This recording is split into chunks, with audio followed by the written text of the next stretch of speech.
determinadas películas. La última fue una que habla, digamos, es histórica.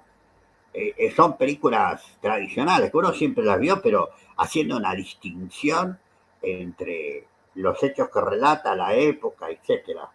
Y resulta que hoy en día se pasa a ser no tolerable o irritativo para determinadas personas por la actualización de la discriminación racial, por color, por religión, todo esto. Entonces, todo esto tiene una repercusión que hace que por ahí empiece a obligarse a las redes a filtrar. Y le ha pasado también a Facebook, así he tenido que pagar también altos costos, sobre todo en Europa, cuando ciertas informaciones se divulgan y pueden perjudicar a personas, ¿no?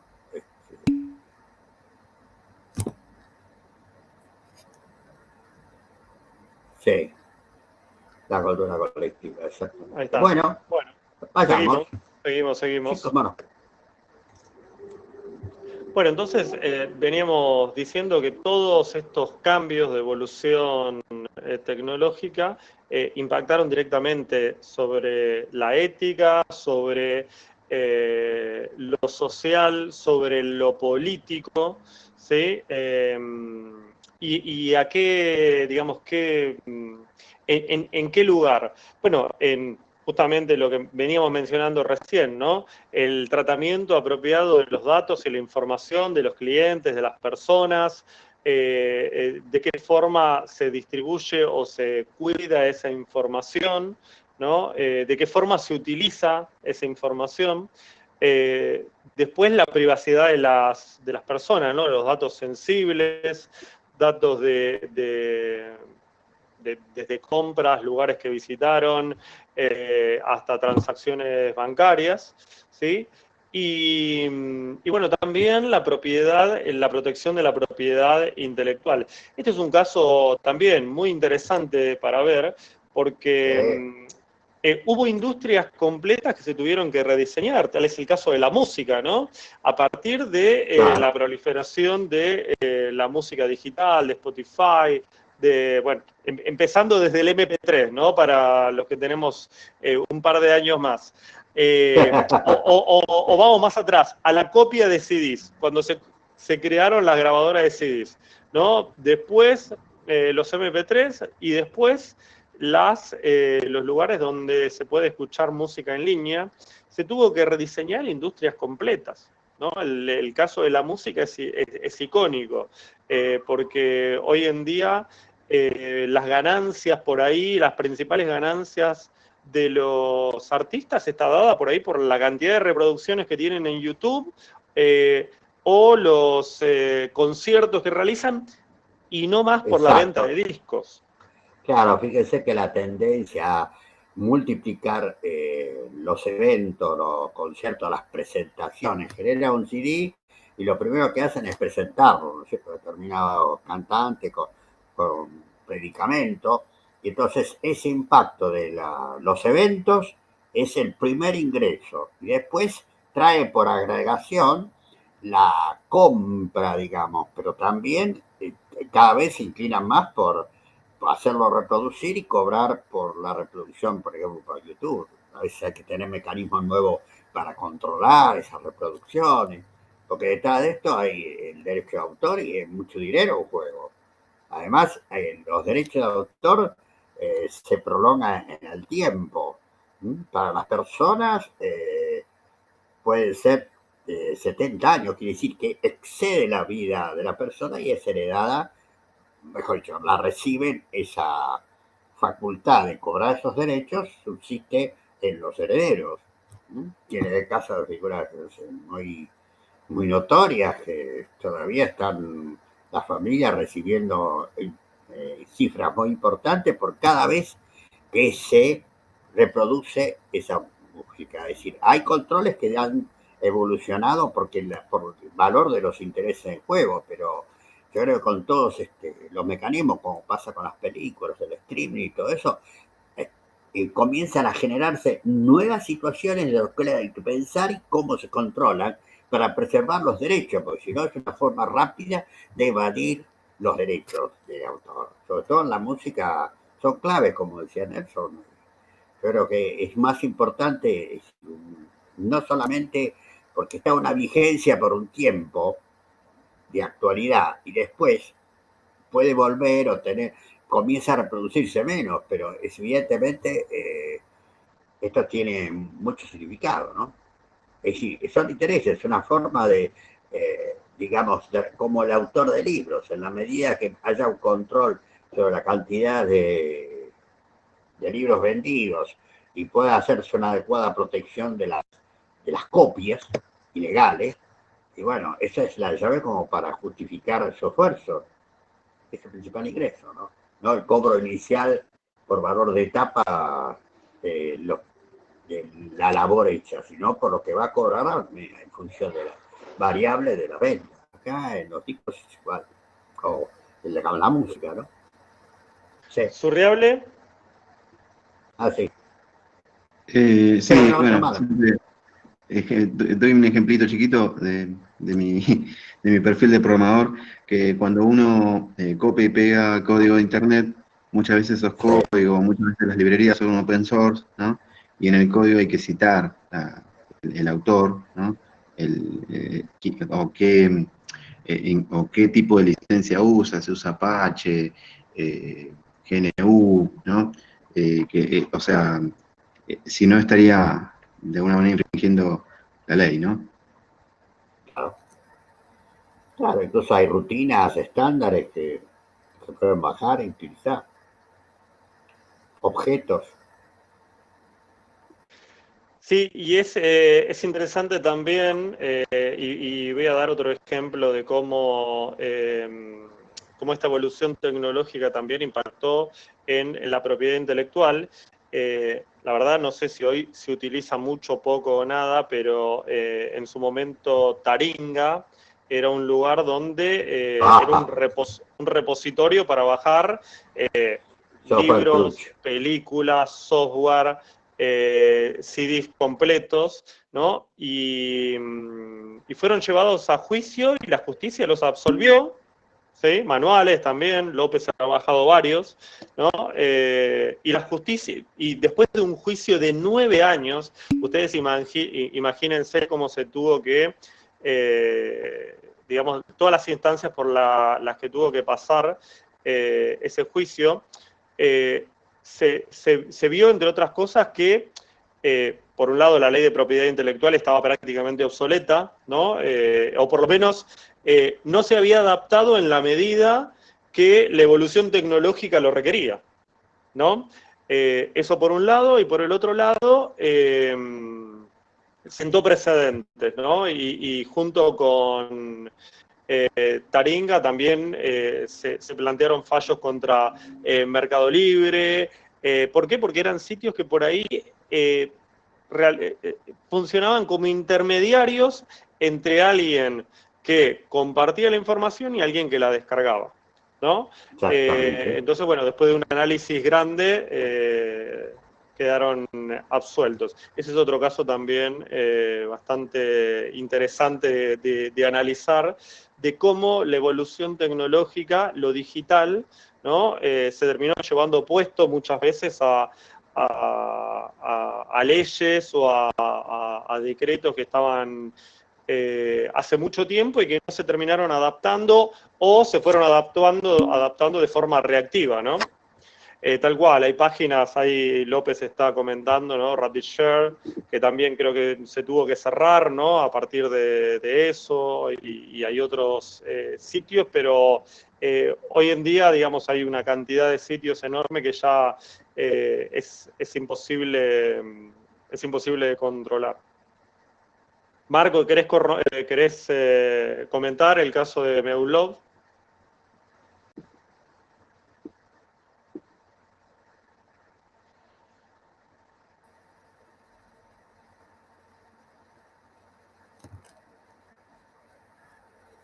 Ah, claro. Lo que no Generalmente, quiere... sí. Sí, Sí, sí, profesor. sí. No, digo que No, lo que no quiere decir que haya cambiado de nombre, pero y que haya cambiado la mentalidad con respecto a esto, ¿no? Cambió el nombre, pero el contenido que sigue compartiendo es prácticamente el mismo. ¿López?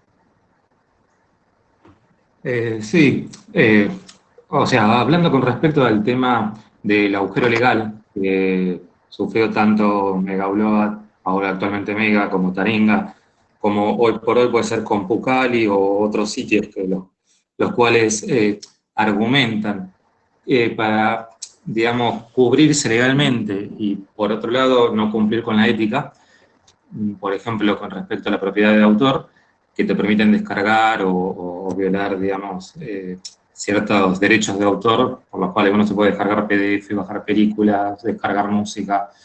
Es que, por ejemplo, en muchos dicen, no, nosotros simplemente ofrecemos los links y no tenemos nada que ver con lo que publican o suben y bajan. En el caso de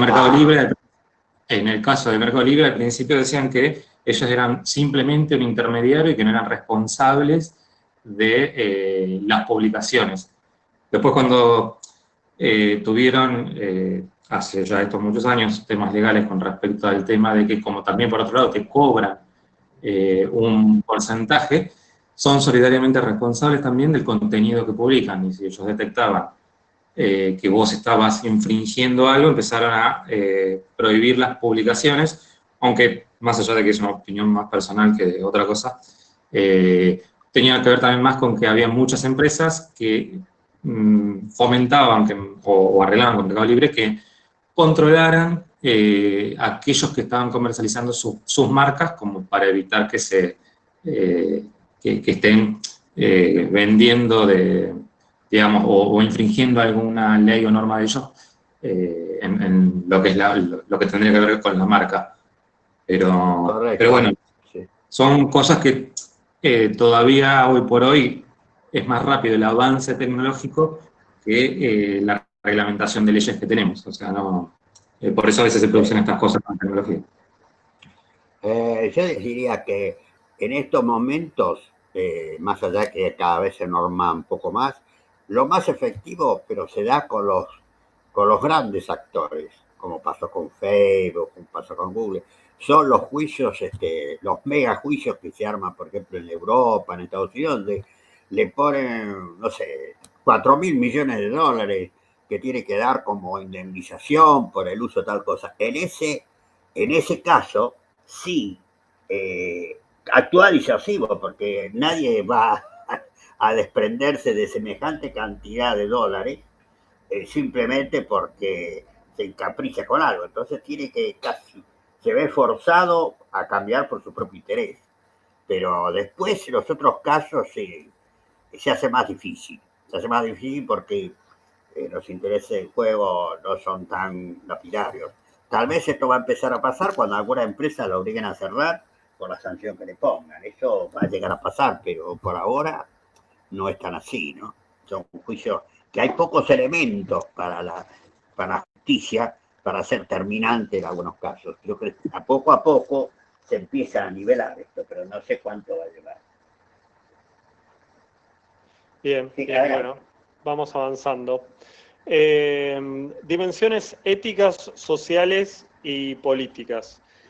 Bueno, tenemos 5 dimensiones éticas, sociales y políticas, entre los que está el derecho y obligación de la información. Esto que hace rato mencionaba el profesor, ¿no? Los derechos que tienen los individuos y organizaciones con respecto a su información y a sus datos, ¿no? También de todo esto vemos que hay muchas noticias habitualmente que salen en Internet con respecto a información que está publicada en Google, que por ahí no es la correcta, es falsa o afecta la sensibilidad de alguna persona, ¿no? Después, derechos y obligaciones de propiedad. Estuvimos hablando, ¿no?, sobre la propiedad intelectual, de qué forma controlar los derechos. La rendición de cuentas y control, ¿sí? ¿Quién es el responsable de la información y quién puede dar cuenta justamente del uso de esa información, ¿no? Y cómo se utiliza, sobre todo, con qué fines. La calidad del sistema de información, ¿no? La calidad de los datos y del sistema para proteger justamente los derechos individuales y la seguridad de la sociedad. Esto por ahí está un poco más relacionado con esto que mencionábamos recién, ¿no? Con la manera en que se crean los sistemas, con Claro. el licenciamiento, con el código libre o el uso por ahí de fuentes, fuentes tanto abiertas como fuentes que por ahí se encuentran en Internet. Y después la calidad de vida, ¿no? Los valores morales que tienen que preservarse en una sociedad basada en la información y el conocimiento. No sé si quiere ampliar este gráfico sobre todo, ¿no, profesor? El gráfico de los aspectos.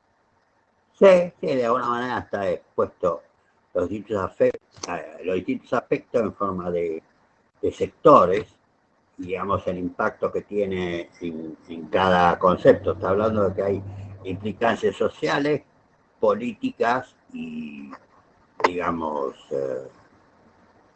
también ética, de perjuicios, claro. y éticas, ¿no es cierto? Es decir, es una mezcla de cosas, porque la ética, de alguna manera, también tiene naturalmente conexiones con lo político. Es decir, antes dimos un ejemplo global, pero a medida que se avance imprudentemente con el manejo de datos confidenciales a través de un punto de concentración como es el Estado, y bueno, esto puede generar reacciones éticas, puede afectarla.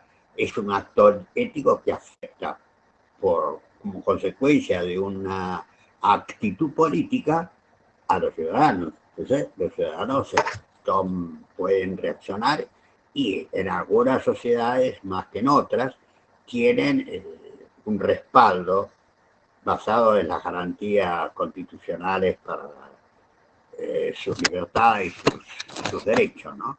Pero bueno, esto no es igual en todos lados y a veces no es fácil enfrentarlo, ¿no? Pero sí, hay que tener en cuenta eso, que hay que ponerse a reflexionar sobre estas situaciones, porque son de múltiples efectos. Incluso pueden producir no solamente daño, acá hay daño moral y económico. Muchas de estas violaciones tratan de resolverse mediante sanciones pecuniarias, o sea, a través de pagar indemnizaciones, pero a ver, el daño moral que se hace para una persona, ¿cómo se recupera? Digamos, por ejemplo, que se pasa en los noticieros hoy en día, los noticieros que cada vez se compiten más por el sensacionalismo. No hay suficiente filtro o regulaciones, porque enseguida se dice, no, atenta contra la libertad de prensa. Es una zona gris, delicada, pero tampoco es justo que muchas veces se den noticias que son simplemente eso, noticias, y por más que después se vea obligado a rectificar el daño que generó, decir, bueno, tal persona fue demorada en la policía por a lo mejor estar vinculado con un contrabando de productos o manejo de drogas. Imagínense el efecto que le produce a la persona, por más que después se desmienta, el impacto y el daño ya está producido. Puede un juicio de animal, pero todavía los medios creo que siguen teniendo más recursos para eludir que para responsabilizarse por lo que dicen, ¿no? Es una zona gris. Bueno, y eso llevémoslo también al ámbito de la información. Esta es información de otro tipo, pero es información, digamos, de alguna manera también. Nada más que no es procesada por sistemas, es transferida entre individuos y entre instituciones. Bueno, yo creo que acá está resumido los aspectos. Sí, acá está lo que veníamos, las tendencias, ¿no? El poder de cómputo, de qué manera se redujo el costo de almacenamiento de datos, ¿no? El avance en las redes y en la globalización y en la disponibilidad de información en una red que es un agujero negro, como mencionaba el profesor, y los avances en el análisis de datos. Ahí justo estaba viendo, no lo había visto, pero Germán Enrique compartió también una noticia sobre la cantidad de rostros que consiguió esta aplicación, FaceApp, ¿no? La cantidad de millones de rostros que consiguió en unos pocos datos, ¿no?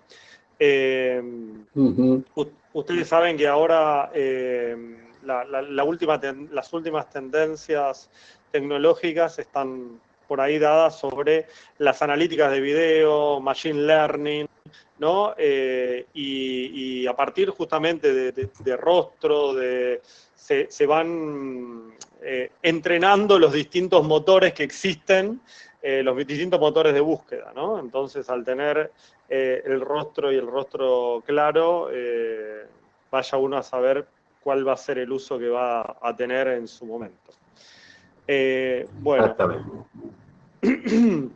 Es más, creo que hasta hace poco también había salido en Facebook una aplicación, que la verdad que no sé si es esta, pero que lo que hacía era, generaba un avatar o algo por el estilo, y entiendo que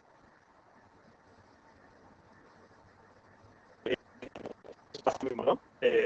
Bueno, conceptos básicos. Vamos a ver responsabilidad, rendición de cuentas y responsabilidad legal, ¿sí?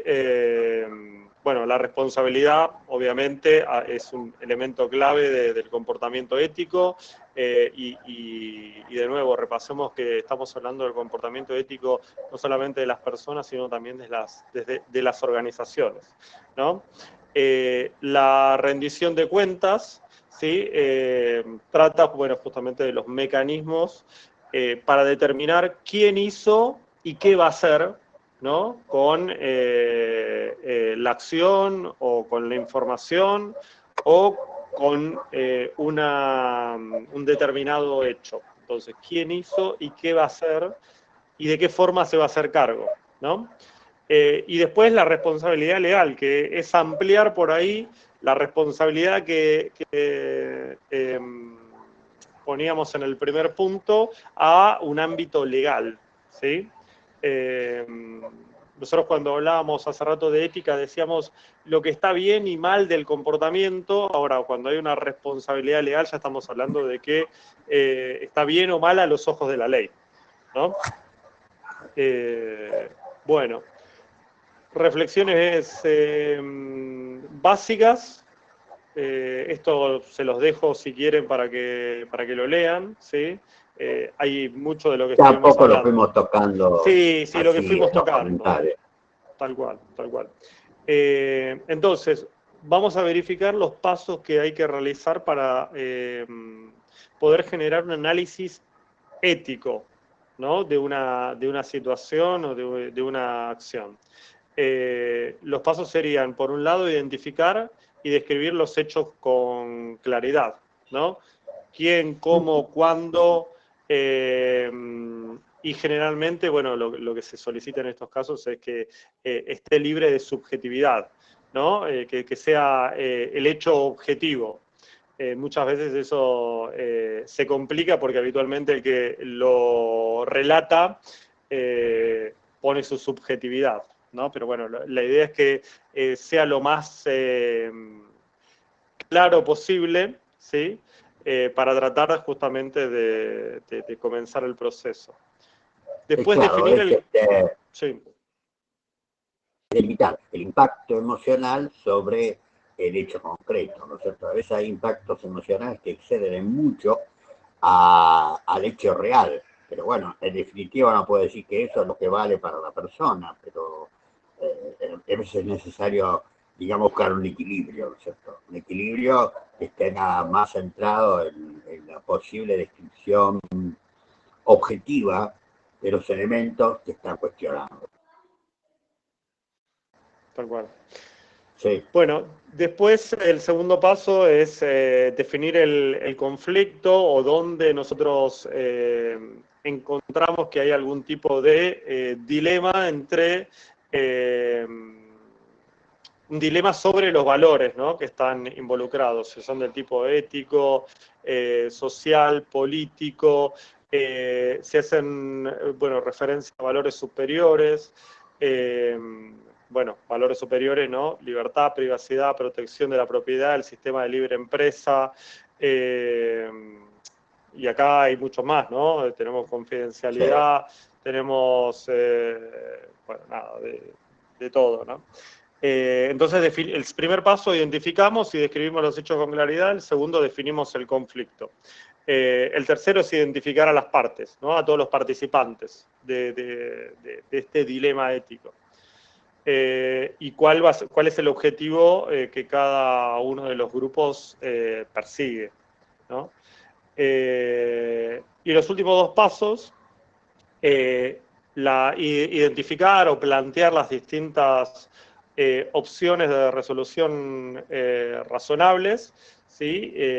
Que dentro de lo posible satisfaga a todas las partes, ¿no? Eso sabemos que es bastante difícil, entonces, buscar la solución donde se encuentre más cercana por lo menos a la resolución del conflicto.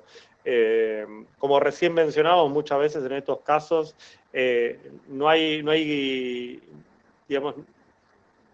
se puede llegar a un acuerdo en el cual ambas partes terminen ganando, ¿sí?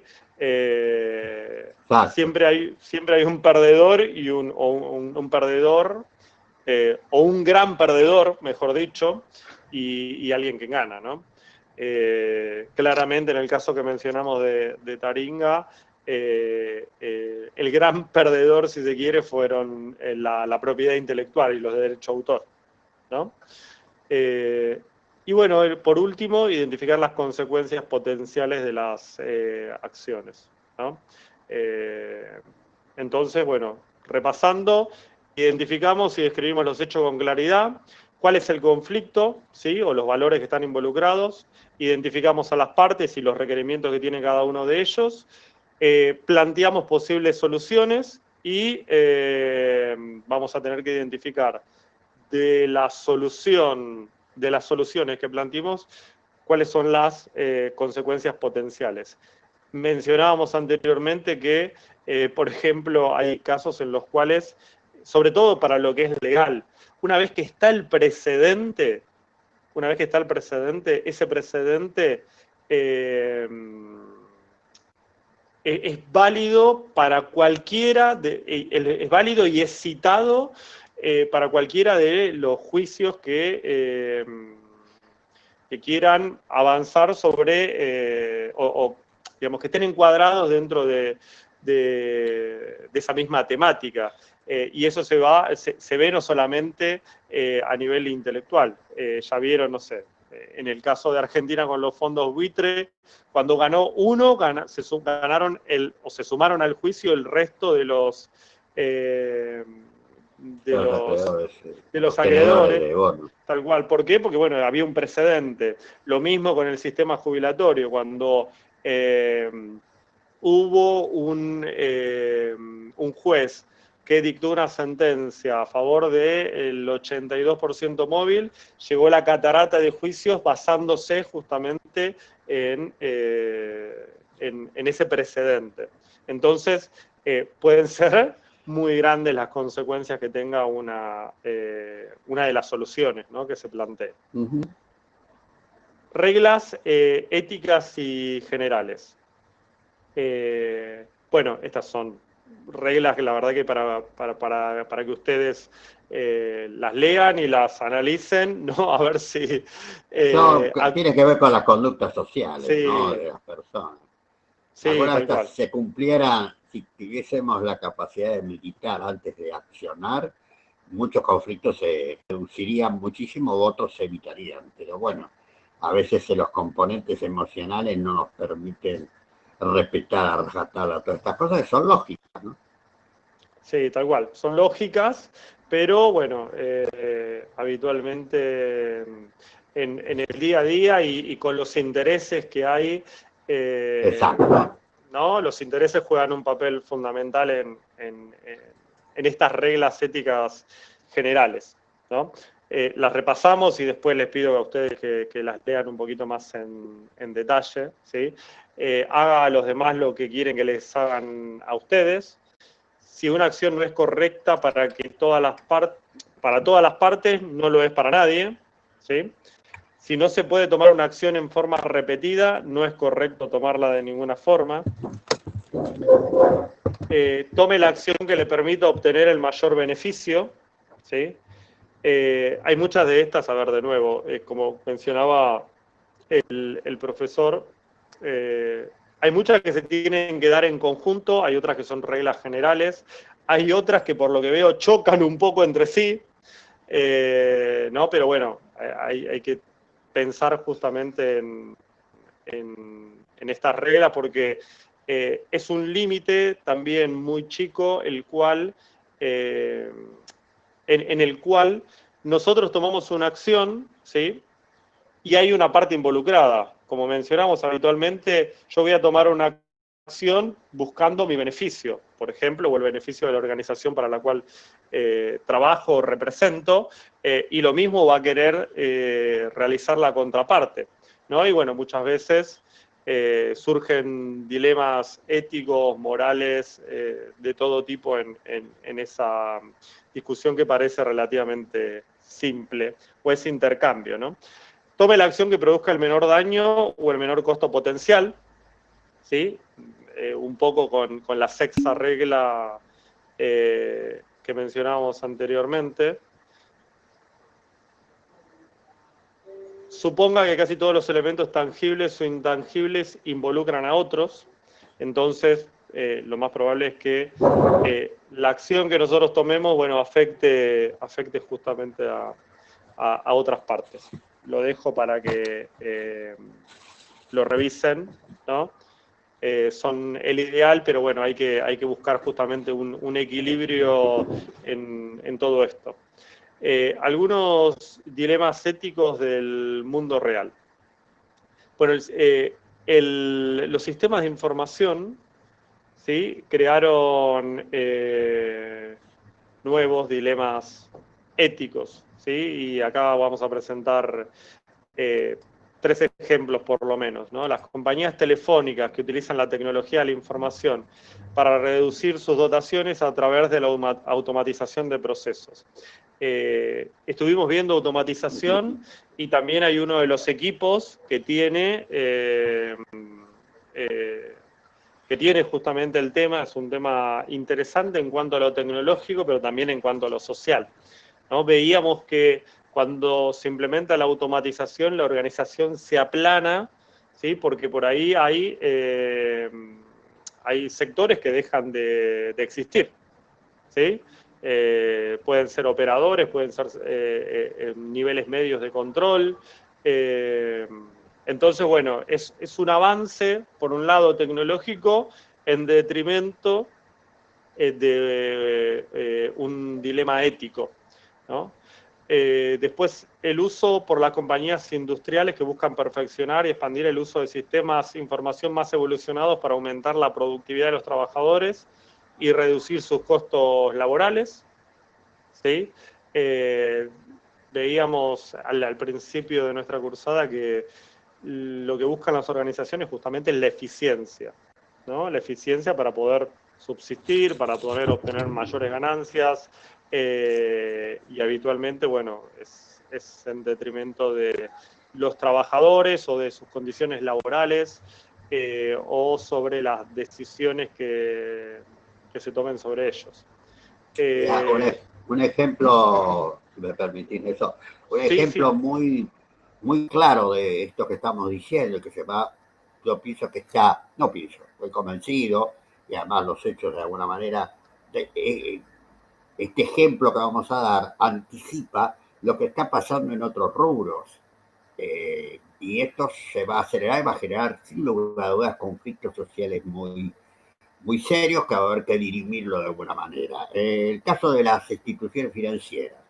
Los bancos, ustedes ven que cada vez tienen menos personal, las sucursales están manejadas con mínimos recursos y el grueso de recursos está volcado a la gestión de negocios, préstamos, digamos, gestión de plazos fijos, todo aquello que al banco le da ganancia. Entonces son gestores de negocio de alguna manera. Todo lo que es la funcionalidad básica del banco se ha tratado de volcarla a la automatización, promover incluso en los usuarios del servicio a través del concepto de facilidad y practicidad, que ha recibido un gran espaldarazo ahora, si faltaba empujar un poco más, por el tema de esta pandemia, en donde todo el mundo prácticamente se vio casi compelido a utilizar la banca online. Y los bancos también avanzaron en este campo porque en este momento era una coyuntura que lo necesitaban. Pero más allá de eso, atrás de todo esto había un planteo estratégico, que este hecho sirvió para promover una aceleración en estos procesos. En la Argentina, por ejemplo, en los últimos años se perdieron 3.000 puestos de trabajo en el ámbito financiero.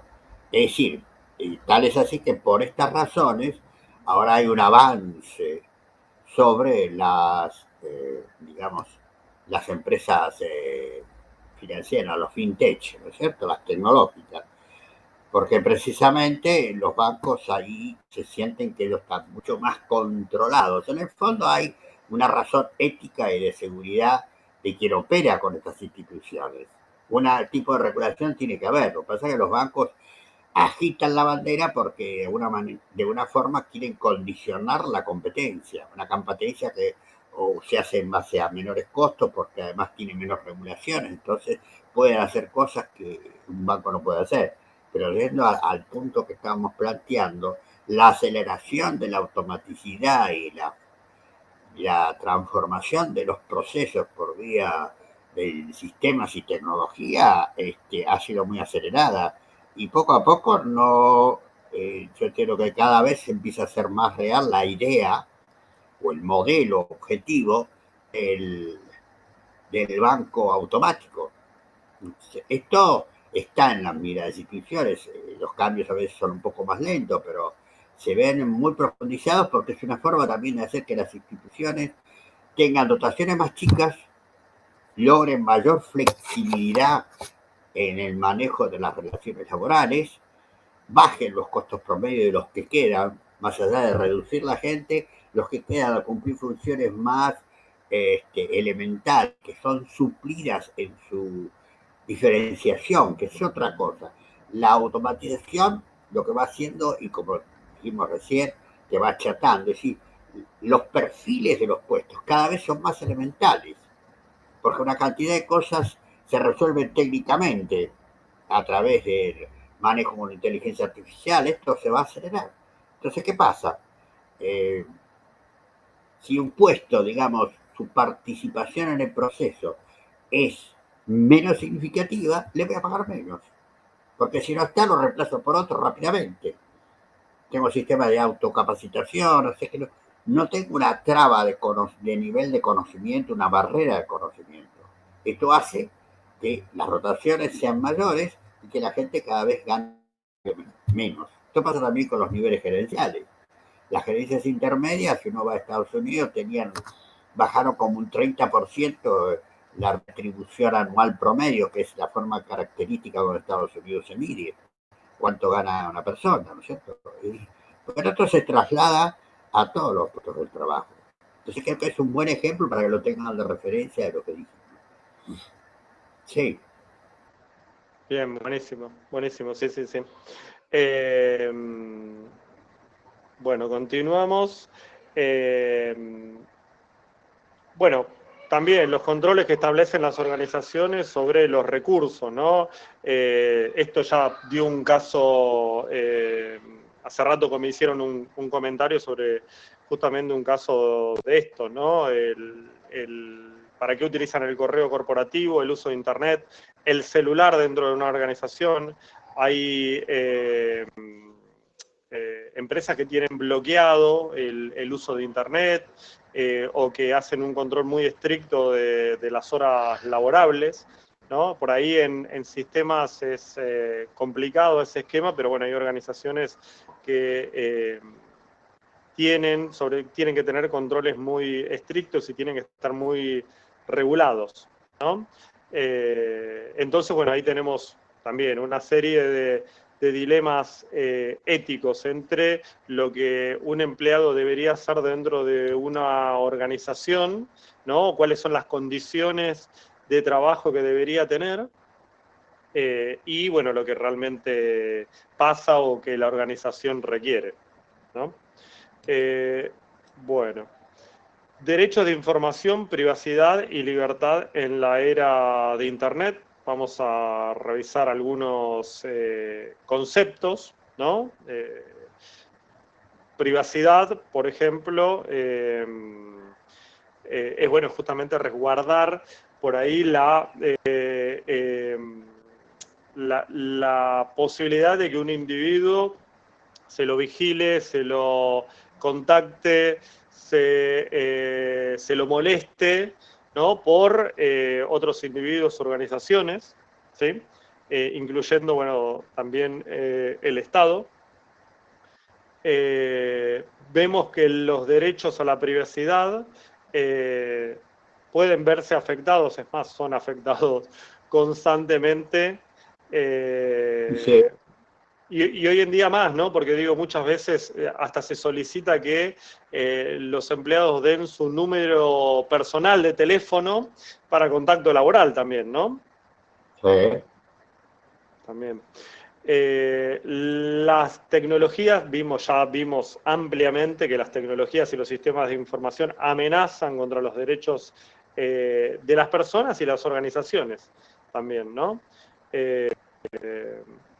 Y los derechos a la privacidad y la protección de los datos sensibles están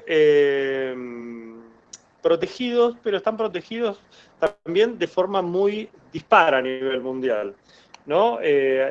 Mencionaban hace rato el caso que por ahí en la Unión Europea la ley, ¿no? Está muchísimo más madura, ¿no? Y acá todavía, profesor, corríjame, pero creo que